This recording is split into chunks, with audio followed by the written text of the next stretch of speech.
Hey, it's Berta J, and you're back in my kitchen with me today for another installment on Kitchen Essentials. What am I holding down here? It's not really a weight. I know many of you know what this is. It's a rolling pin. And it's my opinion that a rolling pin is essential in a well-stocked kitchen because you use it for rolling out dough, could be biscuit dough, pie dough, or any kind of like a bread dough you could use this for. It's also used for smashing.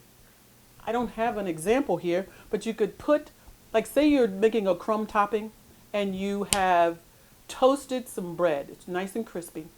You could tear up those pieces and put them with an S-blade in your food processor. Or if you don't have one, you could tear up the pieces, put it into a plastic bag, zip the top on, and use your rolling pin to move back and forth over it. A rolling pin is used for smoothing and for flattening and also for crushing.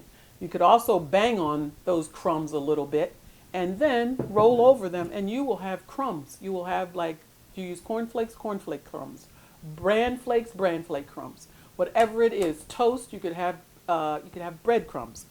I've had this wooden one. Guys, I've had this this rolling pin for a very, very long time, decades even.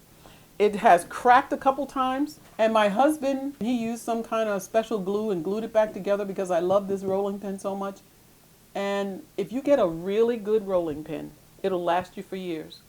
I saw a guy on YouTube when I was looking at rolling pins and what people use them for, and he's a chef. He has his grandmother's. He's a chef now, and he's an older guy, looks like he's about 40, 45.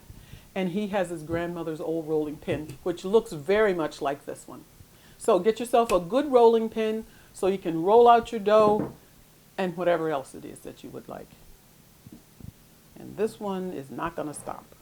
Second thing is you need, now I have two funnels. You need funnels in your kitchen because there's always something that you're making that you can't quite pour from the big container that you made it into a jar or another container that you want to put it in, and you can't spoon it in. You want to pour because it's a liquid. And so I just took one of my bottles that I've washed out, and I'm just going to show you. You just stick it in and use a measuring cup or whatever, and I'm just going to pour water in. That's so easy. So I have two. They're about the same.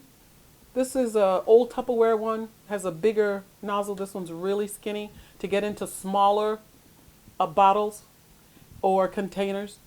You might want to, these are the only two that I have, but I've seen some that are really small and then some that are much larger. If you're doing canning, it's good to have a canning funnel as well. It has a wider mouth so that it can fit right on the top of a ball or mason jar. And you can just pour it right from scoop it out and pour it into that canning jar with ease. Okay? That's what it's used for. So that you can move liquid from one place to another with ease or very liquidy ingredients. That's a funnel. The last thing, now don't laugh. I don't want to hear you guys out there laughing at me. But to have a well-stocked kitchen, I believe you should have a good can opener. Because there are things that come in cans that you need to open. Right now, if you go to the store, many of the things that you buy may be pop-top lids. But there are a lot of them that are not. And here's one of them. I use garbanzo beans and from our local grocery store. Now there are lots of kinds of can openers. Evan bought this one for me when he was about 7 or 8 for Christmas. And I have been using it ever since. He's 27, so it's 20 years old. But it is wonderful. It's by OXO. The ergonomics, I don't know what that company does. They're not paying me anything, but their products are really good. whether they have engineers, I'm sure they do, who like how this fits in your hand is perfect. You just take it, you open it up, and then there's a little blade here. You make sure that you stick that on the top, right there on the top. And then this handle, you're going to squeeze together and you'll hear a noise. Listen. Okay? Once it does that, you're all set to go. And you just start turning. And it's so easy. I'll tell you the truth. I have had electric can openers in my life, but I like this can opener the best. I've had metal can openers as well, but I really like this can opener. It's easy to use, easy to clean and wash. It fits in your hand really well. Like I said, it's just ergonomically fit for the human hand. It's really wonderful. And even though it has a sharp blade, you can stick this on and then just turn it and it's off.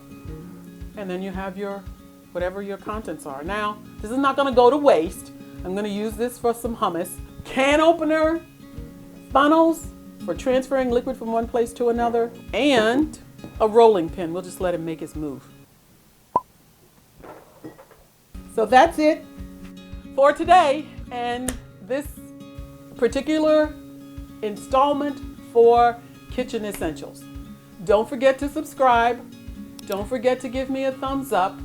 And don't forget to click on that bell so that every time a new video is uploaded, you will get the notification. And so until next time, troopers. Oh, the last thing, I almost forgot. Don't forget to put comments down below. All right? Thanks. Bye for now.